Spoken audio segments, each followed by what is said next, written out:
토맥의 자파상은 마을 가장 안쪽에 자리하고 있었다.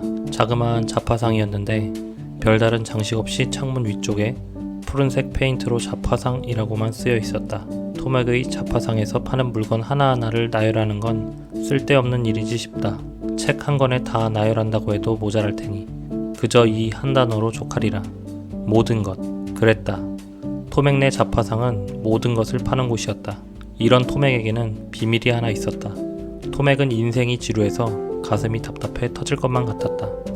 이곳을 떠나 세상을 둘러보고 싶다는 생각뿐이었다. 토맥은 자주 자파상 안쪽으로 난 작은 창문을 통해 바깥 풍경을 내다보곤 하였다. 그러던 어느 날 갑자기 들려온 또랑또랑한 목소리에 토맥은 소스라치게 놀랐다. 막대사탕 있나요? 토맥이 고개를 드니 거기에는 세상에 더는 예쁠 수 없을 것 같은 그런 소녀가 서 있었다. 네, 막대사탕 팝니다. 토맥은 커다란 유리병에서 막대사탕 하나를 꺼내 소녀에게 내밀었다. 이 많은 서랍장에는 뭐가 들었죠? 그러니까 말하자면 모든 것이요. 필요한 모든 것. 소녀의 목소리에 갑자기 희망의 기운이 차올랐다. 그렇다면 혹시 크자르강의 물도 여기에 있나요? 토맥은 처음 들어보는 이름이었다. 듣도 보도 못한 그 강이 어디에 있는지는 더더욱 알 수가 없었다. 그런 토맥의 표정을 소녀가 읽어버렸다. 어두운 그림자가 소녀의 얼굴을 스쳤고 그녀는 토맥에게 눈도 맞추지 않은 채로 덧붙였다. 죽지 않게 해주는 물이라고 하죠. 모르세요? 토맥은 느리게 고개를 저었다. 자, 그럼 수고하세요.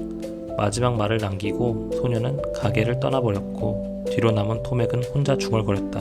안녕히. 그날 이후 토맥의 머릿속에는 떠나야겠다는 생각이 내내 맴돌았다. 그렇게 토맥의 가장 위대한 모험이 시작되었다. 과연 토맥은 망각의 숲과 향수마을 그리고 존재하지 않은 섬을 지나서 소녀를 다시 만나고 크자르강을 찾을 수 있을까? 안녕하세요, 벤지TV입니다. 오늘은 장 클로드 무를르바 프랑스 작가의 거꾸로 흐르는 강이라는 소설을 읽고 후기를 전해드리려고 합니다. 책은 상당히 얇은 편에 속하고 40분에서 1시간 정도면 집중해서 읽을 수 있는 가벼운 소설이었습니다. 그럼에도 중간중간 눈물이 저도 모르게 흐르는 감동 포인트들이 존재했고 끝까지 흥미롭게 읽을 수 있었습니다. 책의 표지가 참 잘 만들어졌다라는 생각을 책을 다 읽고 난 뒤에 느끼게 되었습니다. 이 책의 내용은 제목에도 나와 있듯이 토맥이라는 소년이 거꾸로 흐르는 강을 찾아 용감하게 모험을 떠나는 내용이며 그 과정에서 겪는 여러가지 사건들 그리고 등장인물들과 만나 벌어지는 일들이 그려집니다. 여행자처럼 보이는 소년이 강을 바라보고 있는 표지 그림이 참 직관적으로 잘 그렸다는 생각이 들었습니다. 책의 뒷표지에는 이 책이 받은 정말 많은 상들이 나와 있습니다. 130여 개의 상을 수상했다고 나와 있는데요. 그 정도일까? 라는 생각이 있긴 했지만 감동적인 요소들도 많고 신비롭다는 생각이 많이 들기는 했습니다. 이 책은 18장까지 내용이 이루어져 있고 마지막 에필로그로 마무리되는 소설입니다. 18장까지라고 해서 내용이 방대하지 않습니다. 전체 페이지는 220페이지이며 책 자체가 작고 폰트가 적당한 크기에 속하기 때문에 가독성이 좋아서 금방 읽을 수 있습니다. 그럼 지금부터 신비의 물을 찾아 떠나는 소년 토맥의 아름답고 경이로운 모험에 대해 이야기를 들려드리겠습니다. 먼저 책 소개를 해드릴게요.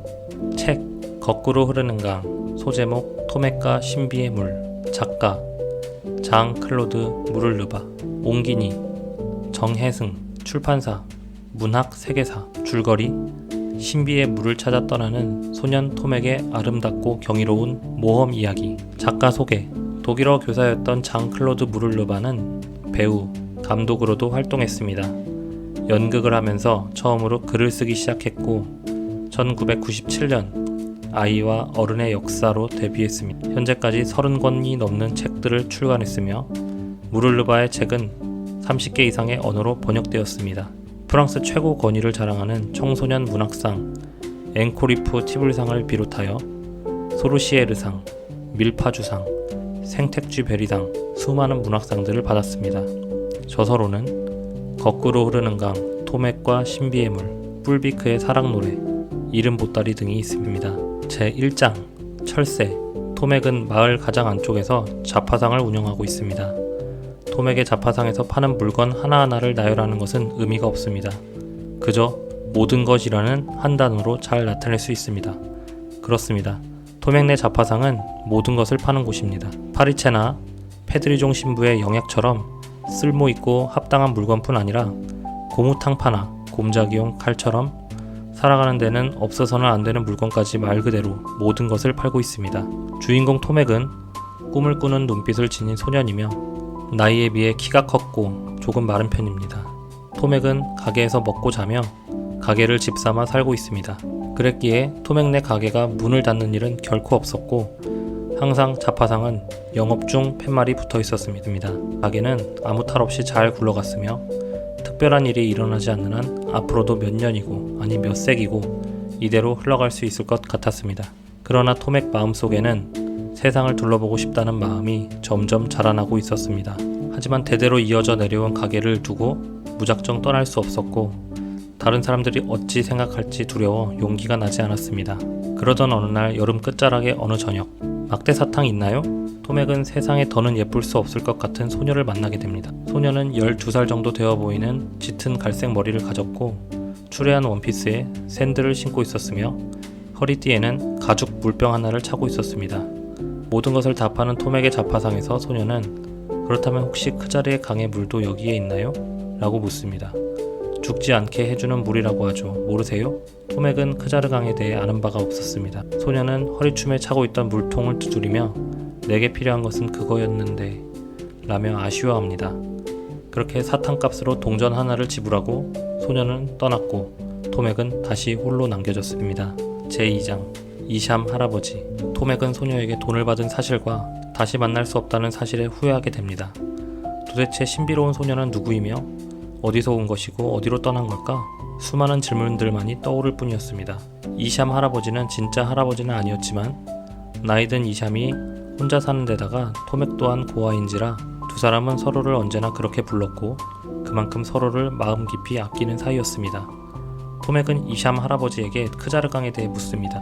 이샴 할아버지는 거꾸로 흐르는 강이지 라고 대답합니다. 거꾸로 뭐라고요? 토맥이 황당한지 몇 번이나 다시 묻자 거꾸로 흐른다고 라며 다시 한번 들려줍니다. 말 그대로 강물이 아래로 흐르는 것이 아니라 위로 거슬러 올라간다고. 토맥 어째 내 표정이 좀 그런데? 하며 웃음을 터뜨립니다. 크자르 강물은 바다에서부터 흐르기 시작한단다. 이해하겠니? 막바지에 도착하는 곳이 바다가 아니라 바로 그곳에서 솟아난다는 거야. 어찌 보면 바닷물을 빨아 올린다고나 할까? 아침이면 활짝 기지개를 켜고 저녁이면 한숨 쉬듯 숨을 내쉰다고 해. 게다가 듣도 보도 못한 신기한 동물들도 그곳에 가득하다고 하지. 어쨌든 결국에 강물이 도달하는 지점은 성스러운 산이라고 불리는 산이라고 해. 성스러운 산이라고요? 그렇지, 성스러운 산. 그 산에 다가갔던 사람들이 말하기를 그렇게 위험있고 장엄한 광경은 세상 어디에도 없었을 거라고 하더구나. 산 정상 근처로 눈이 덮여있지만 산봉우리는 그 덮은 눈을 훌쩍 넘어 오롯이 솟아있다고 했어. 생각해보렴. 점점 좁아져 산 아래까지 도달한 강이 어떻게 이 산을 넘을지 말이야. 답은 간단해. 강물은 그저 산을 타고 오르는 거야.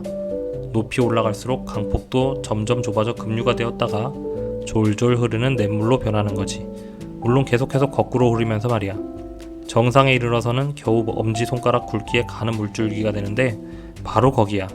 거기에서 강물은 더 이상 흐르기를 멈추고 움푹 팬 바위 안에 가만히 고인물이 되는 것. 크기가 세면대의 반 정도 되려나? 아무튼 그 물은 너무 맑아서 이루 설명하기 힘들 정도라고 해. 마법의 물인 거지.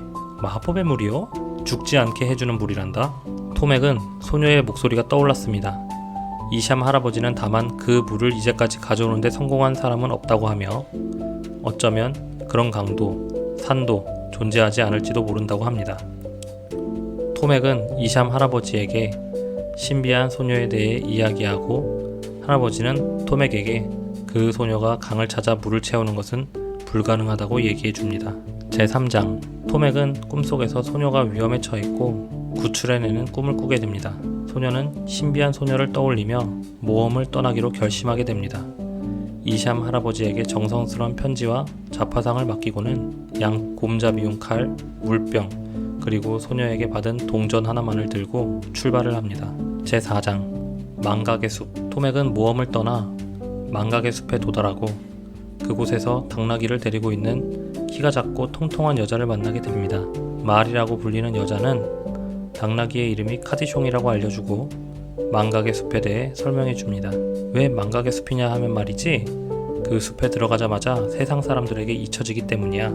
숲에 발을 들이는 순간, 바로 그 순간에 세상 사람들의 기억에서 사라지게 된다는 뜻이야. 마치 이제껏 존재하지 않았던 사람처럼, 원래부터 없었던 사람처럼 말이야.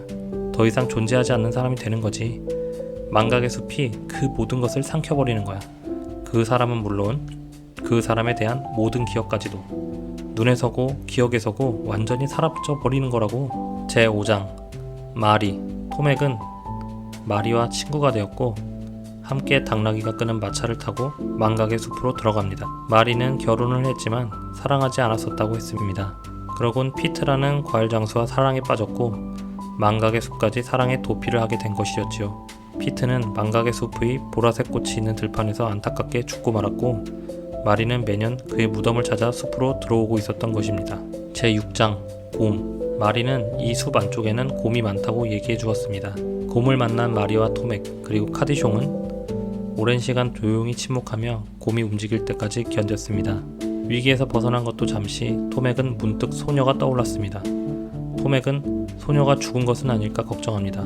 하지만 마리는 지금 네가 여자친구 생각을 하고 있잖아. 그 말은 그녀에 대한 기억이 다시 네게 돌아왔다는 의미잖아. 토맥은 그 말의 뜻을 이해합니다. 맞아요. 다시 그녀가 생각이 났다는 건 그녀가 망각의 숲에서 빠져나왔던 거예요. 아, 그녀가 빠져나왔구나. 빠져나왔어. 두 사람은 기쁨에 서로를 힘껏 껴안았습니다. 제7장 들판. 마리와 토맥은 드디어 피트의 무덤에 도착합니다. 그곳에서 마리와 토맥은 이별을 하게 되며 토맥은 위험한 꽃밭을 건너 앞으로 나아가게 됩니다. 마리는 1년 뒤에 이곳에 다시 올 테니 그때 다시 만나자고 약속합니다. 제8장 잠을 깨우는 주문. 토맥은 꽃밭을 지나다가 돛이라는 푸른 꽃의 향기를 맡고 깊은 잠에 빠져버리게 됩니다. 오랜 잠에서 깨어난 곳은 향수 마을이라는 곳이었고 신비한 소녀도 이곳에서 토맥과 같이 깊은 잠에 빠져 있다가 깨어나서 다시 여행을 떠났다는 이야기를 듣게 됩니다. 제9장 한나. 소녀의 이름은 한나였으며 그녀는 이곳에 자신과 같이 잠들어 있던 자파상소년 토맥에게 편지를 남겼습니다. 그 편지에는 소녀가 크자르의 물을 구하러 가는 이유에 대해 써 있었습니다. 소녀는 토맥의 목에 걸려있는 주머니에 무엇이 들어있는지 궁금해하며 편지를 마칩니다. 토맥은 편지를 보며 소녀에게 꼭 동전을 돌려주리라 맹세합니다. 이후 토맥은 소녀를 찾기 위해 바다를 건너기로 결심하며 향수마을의 선장 그리고 선원들과 또 다른 모험을 떠나게 됩니다. 과연 토맥은 이후에 존재하지 않는 섬을 지나서 소녀를 다시 만날 수 있을까요? 거꾸로 흐르는 강, 감상평. 주인공 토맥이라는 소년의 모험이 어떻게 끝이 날까 궁금함에 끝까지 쉬지 않고 읽게 되었습니다. 과연 신비한 소녀는 어떤 사연으로 크자르의 강에 물을 찾으러 홀로 떠났던 것일지도 궁금했고 둘은 결국 만나게 될까? 너무 호기심이 일었습니다. 둘의 만남에 대한 호기심이 저를 책의 마지막까지 이끌었다고 생각됩니다. 소년 토맥이 겪어나가는 신비롭고 아슬아슬한 모험담 그리고 같은 경험을 겪어나가며 홀로 이겨내었을 소녀에 대한 상상이 머릿속에 펼쳐졌습니다. 빨리 둘이 만났으면 좋겠다고 생각했고 만나는 사람들이 다들 좋은 사람이기를 바랬습니다. 주인공 소년의 모험만 그려놨다면 어쩌면 그저 재미있게 읽었을지도 모르겠습니다. 그렇지만 이 책은 슬픔과 감동까지 모두 주고 있습니다. 주인공이 만나는 여러 인물들 그리고 사람들 모두 매력적이며 그들만의 슬픔을 간직한 채 이겨내고 있었습니다. 저는 이 책에서 한나라는 소녀가 토맥에게 전해준 편지의 내용이 와닿았습니다. 부자였던 소녀의 아빠가 딸을 위해 모든 것을 버리고 헌신하며 살았던 내용에 매우 슬펐고 또 아빠가 남겨준 단 하나의 보물을 지키기 위해 크자르의 강의 물을 찾아 떠났다는 내용도 감동적이었습니다. 향수마을에서 페피곰이라는 소녀는 인생이 얼마나 길다고 좋지 않은 것들에 대해 시간을 낭비하겠어요? 인생은 짧다고요 라고 말합니다. 짧은 대화였지만 짜릿한 무언가가 제 머릿속을 스쳐 지나가는 느낌이었습니다. 가슴이 원하는 삶을 위해 현재 누리던 삶의 편안함 그리고 안정을 내려놓고 용기 있게 도전하는 토맥이라는 소년의 1년간의 모험을 지켜보았습니다. 이 소설은 짧았지만 저에게 많은 울림을 주었습니다. 언제까지가 될지 모르지만 포기하지 말고 끝까지 도전하고 현재에 안주하지 말라는 교훈을 얻었다고 말씀드리고 싶습니다. 그러면 언젠가 토맥에게 신비한 소녀처럼 내가 바라는 무언가를 꼭 얻을 수 있게 되지 않을까요? 감사합니다.